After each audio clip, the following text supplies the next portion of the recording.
Terminator Salvation is the fourth film in the franchise and is sadly mostly overlooked by fans of the films. However, it is actually quite a bit better than most people would have you believe. The main reason a lot of people criticise this movie is for essentially having two leads. I do believe this is a fair criticism, but if you can look past that one major flaw, the movie is actually extremely entertaining. In this review, I'll be looking at the movie in depth to see if it's an overlooked masterpiece or a self-indulgent, convoluted mess. For those who don't know about the fourth installment in the Terminator franchise, here is a basic plot summary of the film. Spoiler warning here on out.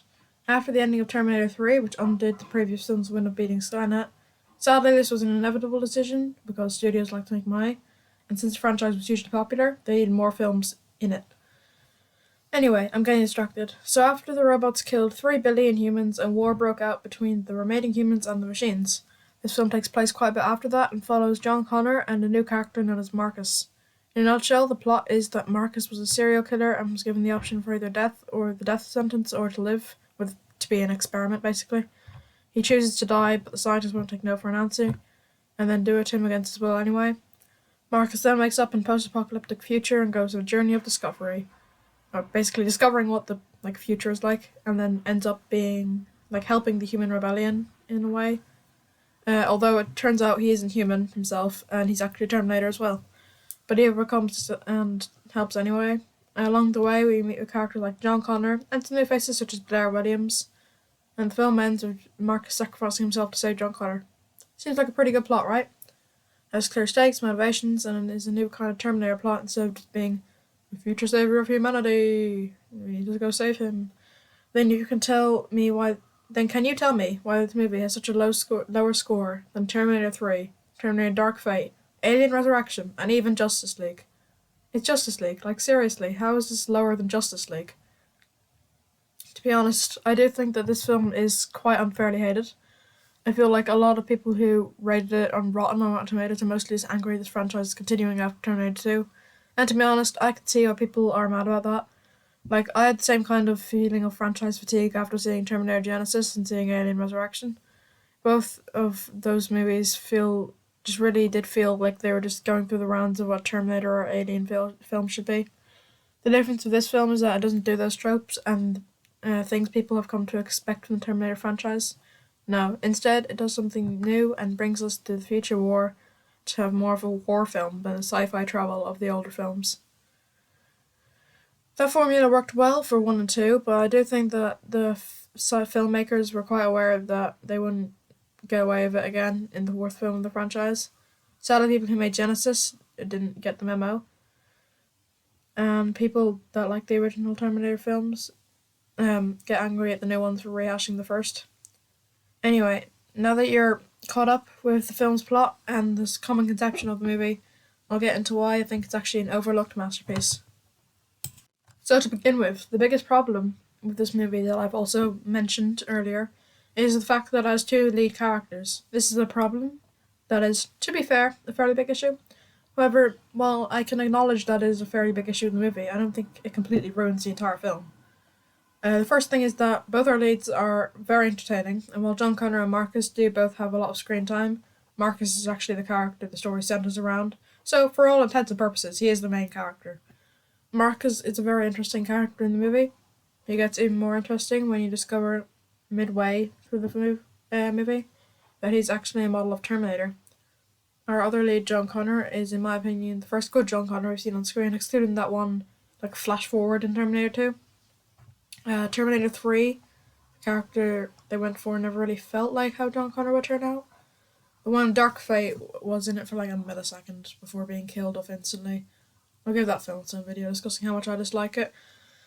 And then finally, Terminator Genesis is, well, Terminator Genesis. But to sum it up, the war leader, John Connor, had never been fully realised until now. Here, though, I think he is terrific in the role. He feels a lot like a war hero who's obviously seen plenty of death in his time.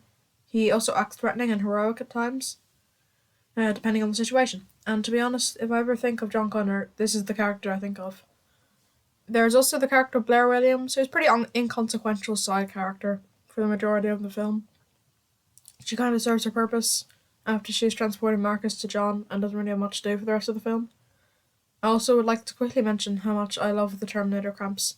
They look suitably terrifying, and you know that none of the people in them are going to survive very long. I also love how gritty the film is. It doesn't feel overly glossy like Genesis. It doesn't feel like it's trying too hard to be kind of edgy and dark like Dark Fate is. I mean, it's literally called Dark Fate. Another point I think I should talk about is that this movie is easily the most original of the Terminator sequels.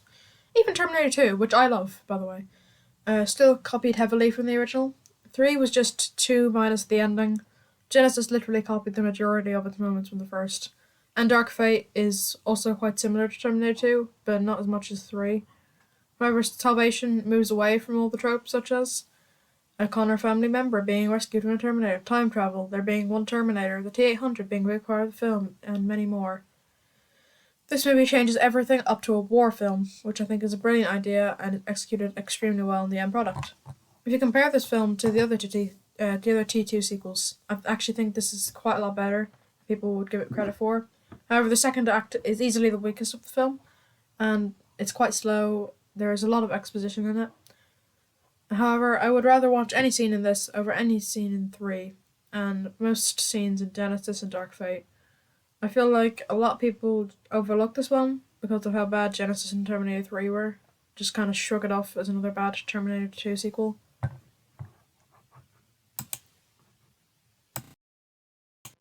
But of course, the most important element of a Terminator film is the Terminator itself.